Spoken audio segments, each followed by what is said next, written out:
This was one of the first long-form superhero rewinds, and believe it or not, I got a lot of comments at the time about how crazy it was to have a 25-minute rewind. This episode is really the turning point where Rewind becomes less about overview and more about story analysis, and it's kind of the foundation of what the show has transformed into. It was originally uploaded in the Geekvolution Stone Age, December 11, 2010, just after YouTube allowed videos of unlimited length, and just over a year after I started the series. I honestly didn't remember it was that old.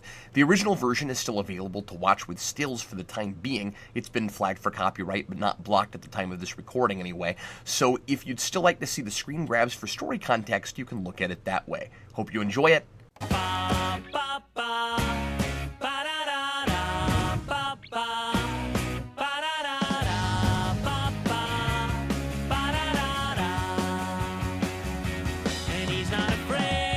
The following is an in-depth story analysis. If you haven't seen this film, you might want to before listening to this review.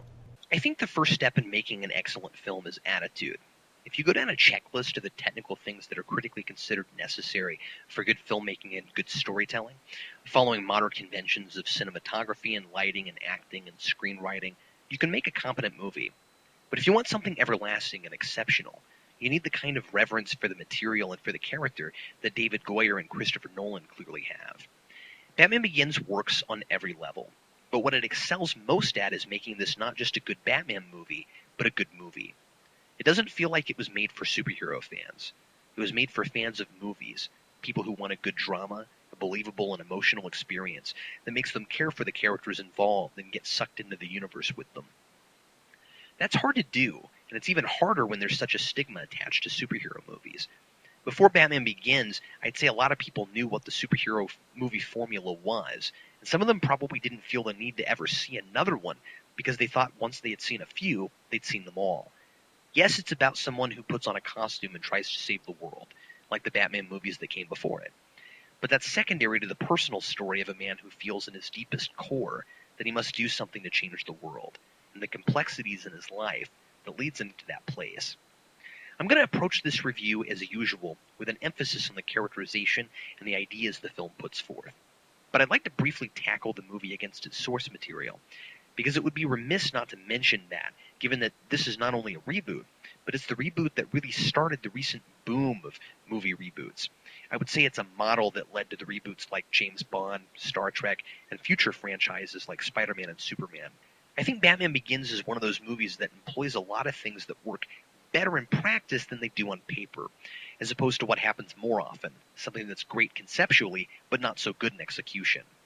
Some things just looked weird to me when I saw the advertising before the film was released, because I didn't see them in context. I was immediately against the Tumbler. Why is Batman driving around in a tank? How do Scarecrow and Ra's al Ghul fit together in the same movie? Isn't Batman Begins kind of a silly and obvious title? I couldn't understand why they wouldn't go with something like Batman Year One, until I realized the scope and time span of the film. All of these elements work great in the context of the movie. Batman has been around for more than 70 years, and with that comes a lot of different interpretations of the character. He's such a deep part of our culture now that most people have heard of him, and most people have their version of Batman. I really stand behind the idea that a well-made movie is still a well-made movie, regardless of what you like. I don't like Apocalypse Now. That is an incredibly difficult film for me to watch. But I understand why it's on the American Film Institute's top 100 movies of all time. I respect anyone who doesn't like the Christopher Nolan Batman because it isn't their Batman. Some people didn't want to see Batman's origin on film. Some prefer Batman to be a more mysterious character, kept in the shadows, an idea Tim Burton really founded his franchise on. Some people find it to be too serious and too brooding. Some people like a less realistic universe, where maybe Batman himself is kept serious, but he deals with threats that are more supernatural in origin. Still others, like myself, might appreciate more of an emphasis on the world's greatest detective idea. Here he seems to be less of a detective and more of a ninja.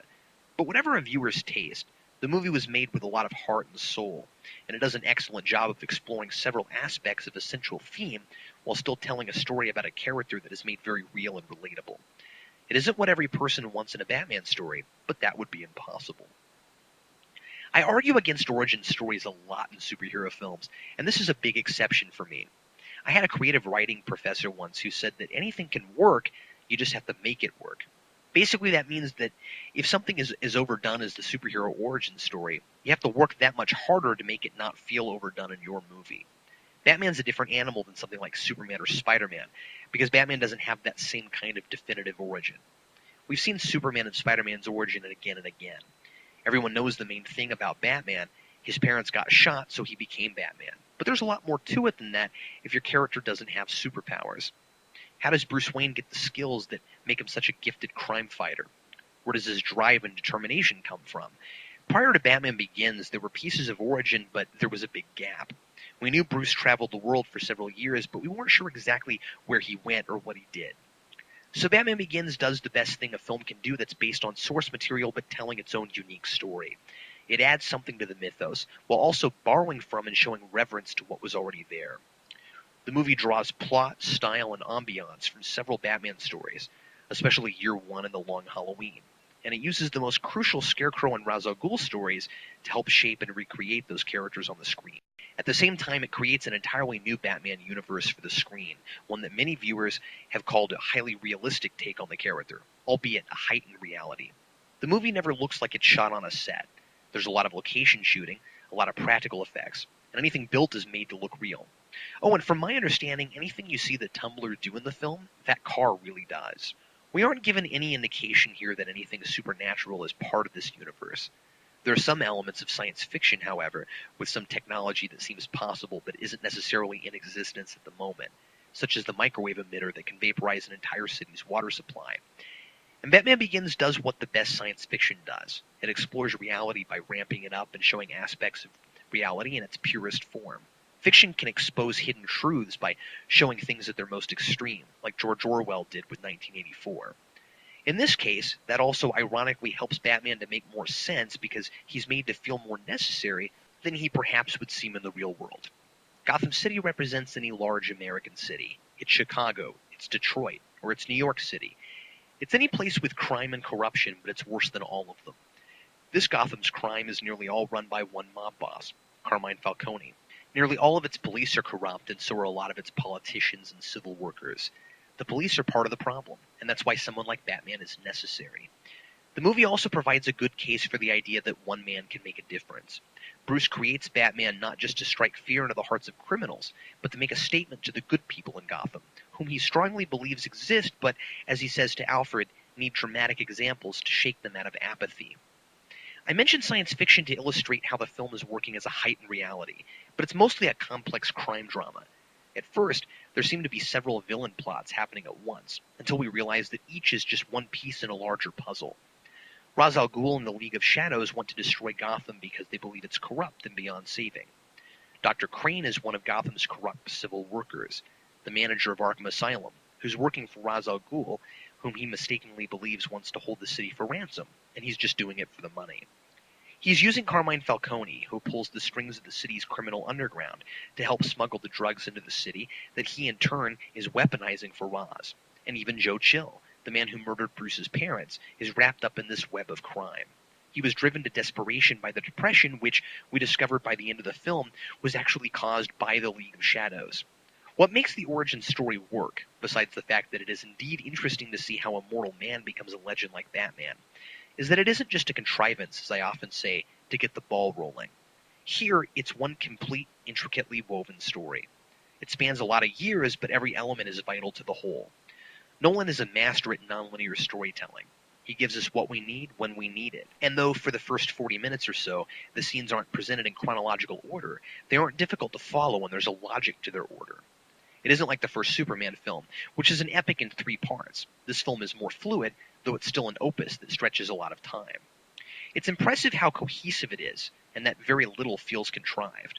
For instance, how do you make Scarecrow and Ra's al Ghul work in the same movie? You don't do a traditional supervillain team-up. You make the lesser villain work for the stronger villain as a cog in a machine, and you never put them on screen together.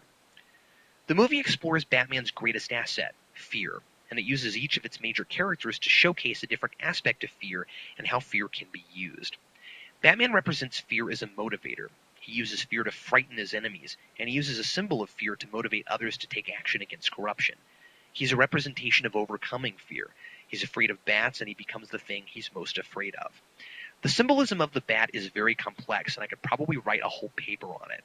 As a child, Bruce falls into a well and is attacked by bats, which begins his phobia. He sees an opera with his parents featuring bats, and it frightens him.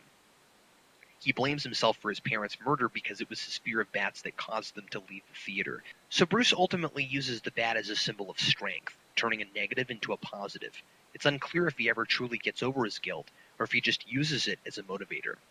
And by the way, this isn't the Batman who makes a vow to his parents to avenge their deaths by stopping people like their murderer as he is in Batman the Animated Series. This Batman is motivated by their murder to take a stance against the corrupt society that bred the man who killed them, which I think is what really distinguishes Nolan's Batman from other versions. He doesn't just patrol the streets righting wrongs. He's trying to change the city itself from the inside. The bats illustrate his complex psychology. They're both his strength and his weakness. Ra's al Ghul is my favorite kind of villain. He represents what Batman could be if he went too far. They both have the same goals, but fundamental differences in their morality. Ra's represents fear as a destructive agent. He tried to use fear to make Gotham citizens tear their city apart with the Depression. When that doesn't work, he literally uses fear to destroy them, by drugging them with a fear toxin to turn them insane. The real-life application is that if people don't learn the discipline to overcome their fears, they will consume them. And from Raz's perspective, Gotham is doomed because its citizens are either too afraid to turn things around or afraid to the point of desperation and therefore dangerous. Carmine Falcone and Scarecrow both represent fear as a manipulator. Raz does also to a point. He preys on the fear corrupt people already have to hasten their destruction. But Carmine Falcone and Scarecrow create fear in order to use people to get what they want. Falcone uses politicians and the police to ensure his own security and to gain more power. Scarecrow uses his fear toxin to manipulate the public into believing certain criminals are insane and that others aren't, moving players around as if on a game board and getting special favors from people in charge. Falcone tells Bruce, "You always fear what you don't understand." And that's the idea that keeps both he and Crane in business. It also ironically takes them both out of play. Batman uses the same idea against each of them. There's a complex father-son motif working throughout the movie that's also part of this exploration of fear. Bruce's father, Thomas Wayne, is sympathetic toward his bat phobia, but he wants to help him overcome it. He has one of the great lines that is echoed throughout the movie. "Why do we fall? So we can learn to pick ourselves up." Mistakes often happen through fear, and overcoming our fears can help us to learn from our mistakes. The line is made literal and figurative. When Thomas says it, it's after Bruce has fallen into the well as a child. Toward the end of the movie, Alfred says it after he and Bruce have dropped in the elevator down into the cave, when Ra's sets Wayne Manor ablaze. Here, Bruce feels he's failed himself and his father's legacy. First, he's disgraced his family's name by making a fool of himself at his birthday party in order to make everyone leave, knowing that they're in danger from Ra's. He lets Ra's burn his father's house to the ground, and he must at least partially blame himself for the fact that Ra's is about to destroy Gotham, since he trusted Ra's and saved him when he burned Raz's house to the ground. So he's also fallen in the sense that he's failed on several levels. Thomas's last words to his son just before he dies are, "Don't be afraid." I think one way to interpret this might be, overcome your fears and learn from your mistakes. Now, I don't think he's blaming Bruce for his death. It's just an important life lesson he's constantly tried to teach his son, and so that's the last thing he says to him. Bruce interprets it perhaps differently from how it was intended. He sees his parents' death as his mistake, and rectifying that mistake means becoming Batman and trying to save Gotham as his father did. When Bruce's father dies, he has multiple father figures to take his place, which adds an extra dimension to the movie. Alfred is obviously his real surrogate father, the man who raised Bruce with the same principles of integrity and compassion that his father did, and he remains Bruce's voice of reason throughout the movie. He's there to say what his father might say were he still alive, and that's why he echoes Bruce's father during the fire scene. He reminds Bruce that he can't make Batman personal after the chase scene in the Tumbler. Batman is reckless because Rachel is in danger, but Alfred says if he makes it personal, he becomes nothing more than a vigilante. And he also tells Bruce not to destroy his father's name. And when Bruce does exactly that, Alfred echoes his own line from earlier in the film, when Bruce says, "You still haven't given up on me." And Alfred says, "Never." The principle is that no matter the mistake, a father never gives up on his child, and that's what makes Alfred the real father figure. But Raz, in the guise of Ducard at the beginning of the film, wants to fulfill this role too. But rather than leading Bruce by a similar example to his father's as Alfred does, he tries to instill in him a different set of values. Raz is the one who helps Bruce to purge his fears. He gives him the physical and mental training that will serve him later as Batman. But he's the kind of father figure that the son has to move away from, because while he's instrumental in Bruce's progression, he wants Bruce to be something he won't allow himself to become, an executioner. They both want the same thing, but Ra's sees the world differently than Bruce. Ra's repeatedly uses the phrase, all that is necessary, throughout the film. He says Bruce's father died because he didn't do all that was necessary. Toward the end, he says Bruce lacks the will to do all that is necessary. Their goals are different, but the same. They both want to save the world, but each has a different idea as to who can be saved and what line should be drawn. Bruce is willing to do all that is necessary to achieve his goal, because, as I mentioned earlier, he wants to inspire people into action, not to destroy entire cities that don't conform to his idea of justice. When he burns down the house of the League of Shadows, he tells Ra's he is doing what is necessary. He's doing what he must to survive, and to use what he has learned to bring justice to the world, but not the way Ra's would. It's a very profound moment when Ra's echoes Bruce's father on the train and says, "Don't be afraid." Even now, in this fight to the death and with Gotham's destruction imminent, Ra's sees himself as Bruce's father figure.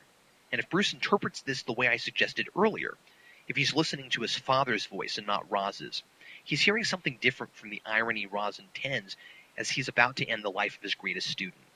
Don't be afraid. Overcome your fears. Learn from your mistakes. You've fallen. Now pick yourself up. Bruce learns from his mistakes, and he uses his surroundings on the train to his advantage just as Raz taught him. He gets the upper hand. And he says, "I'm not going to kill you, but I don't have to save you." Now this is a tough one, but it's consistent. It was hard for me to watch Batman refuse to save someone, but he has to learn from his mistakes. He has to do what is necessary. He saved this man, and he brought destruction to Gotham. If he takes Raz with him, he might start the whole thing all over again. I've wrestled with this question a lot. If Batman doesn't save Raz from certain doom, is it or is it not the same as killing him? I'm honestly not sure. But that's what makes this film so great. It can be viewed on a lot of levels. Was it a mistake for Bruce to leave Raz alive in the first place? Should he have saved him in the end on the principle that no one should be left to die? Is he no better than Raz because he ultimately succumbed to the ideal of the ends justifying the means? Or is this a rare exception where the lines are blurred and there is no right answer? The film leaves that up to the viewer. The movie does an excellent job of creating such a multi-layered character in Ra's al Ghul, especially considering how little overall screen time he has. He bookends the film and is missing through most of the middle section. And it's a great reveal when we find that Ducard was Raz all along, and that the man who died in the fire on the mountain, who was dressed a lot more like the comic book Raz, was actually a decoy. I've never seen a marketing campaign handled so well with something like this either.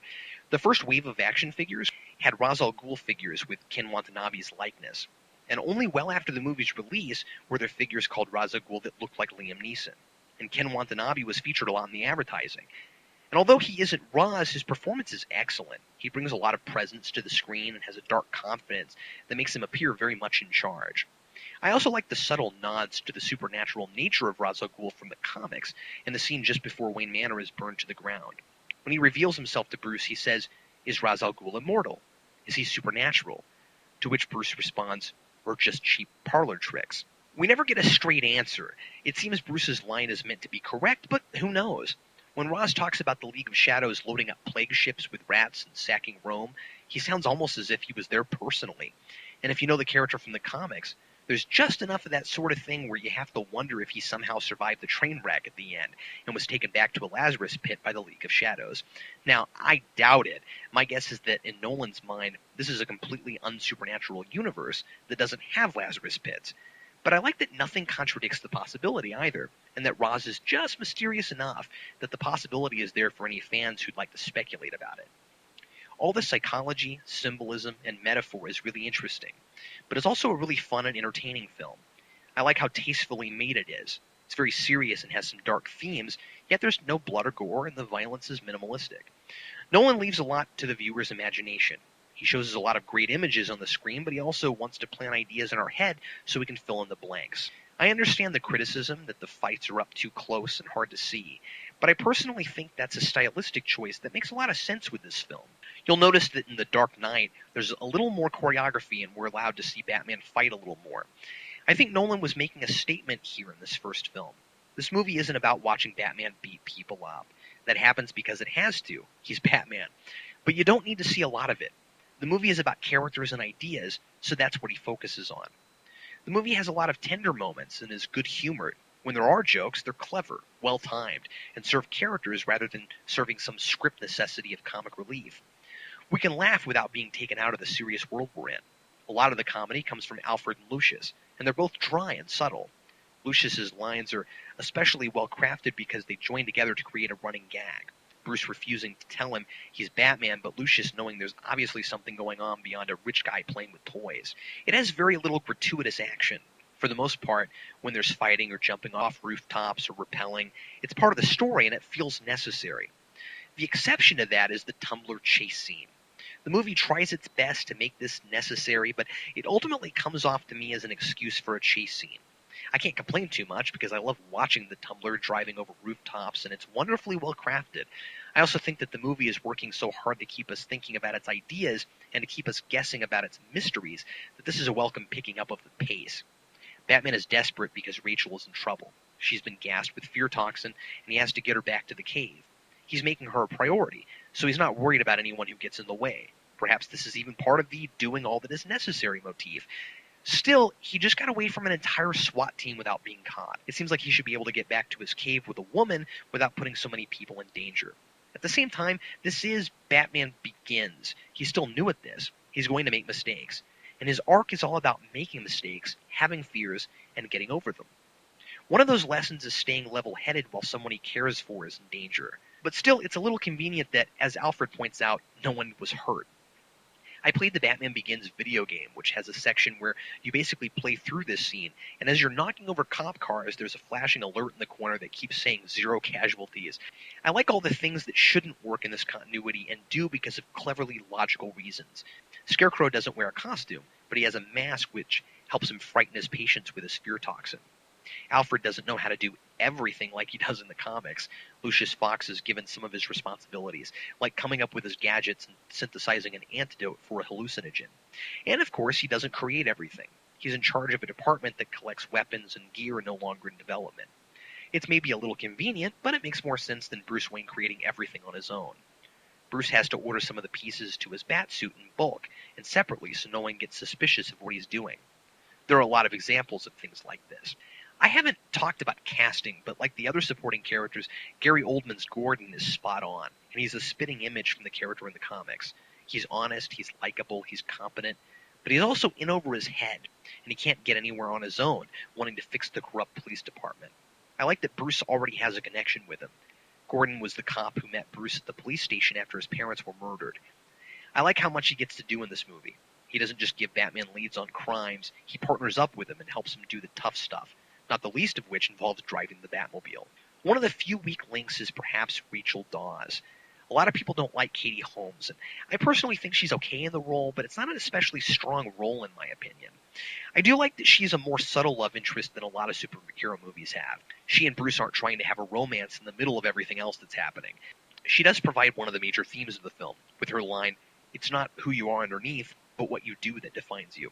Which again, like all of its important ideas, is echoed again later by Batman himself, who uses it to reveal to her that he is indeed Bruce Wayne. It's a good message, but it's also a good representation of the Batman character. The stuff Batman does that matters is as Batman, and as Rachel points out at the end, Bruce Wayne is the mask. Batman is his true face. But Rachel herself, beyond being the conduit for this idea, really serves as the damsel in distress. I would have liked to have seen her take care of herself more. She has a taser, and she isn't afraid to stand up to people. I wouldn't even say that she's not a strong female character, but she's falling a little bit into that stereotyped role as the woman Batman inevitably must save, whom he's also in love with, and happens to take back to the Batcave. I like that he didn't just meet her, that they've been friends from childhood. And it's good that she's intimately involved with what's happening with all the crime drama. She's an assistant DA, and she's dealing with cases involving both Crane and Falcone. I don't know, perhaps giving Batman a love interest at all just seems a little unnecessary in this film. Several movies since this, I think, have copied the sound, and that's because it creates a sense of immediacy and intensity. It doesn't feel like music so much as a sound that's part of the world you're experiencing. Sometimes the sounds come from the right, from the left, then all at once, and it becomes more of an experience than a movie. This is really the odyssey of Bruce Wayne, and the sound makes the movie bigger, more of a journey, with deeply disturbing noise when you're hit with fear toxin, really tender melodies when you're flashing back to good memories of Bruce's father, really intense sound when you're on the train with Ra's al Ghul. I feel like it gets a little overlooked now after the success of The Dark Knight, which is partly why I felt the need to do such a thorough analysis. Sorry it's so long. It's in many ways the Batman I always wanted to see on screen. I understand some of the things people don't like about it, but I think Nolan is like Pixar. He hasn't made a bad film yet, and most of them I was deeply impressed with. This movie finally gave a live-action Batman dimension on screen, and it's wonderfully thought-provoking. It's one of my favorite films of all time. And no big surprise, I'm giving Batman Begins a 4 out of 4.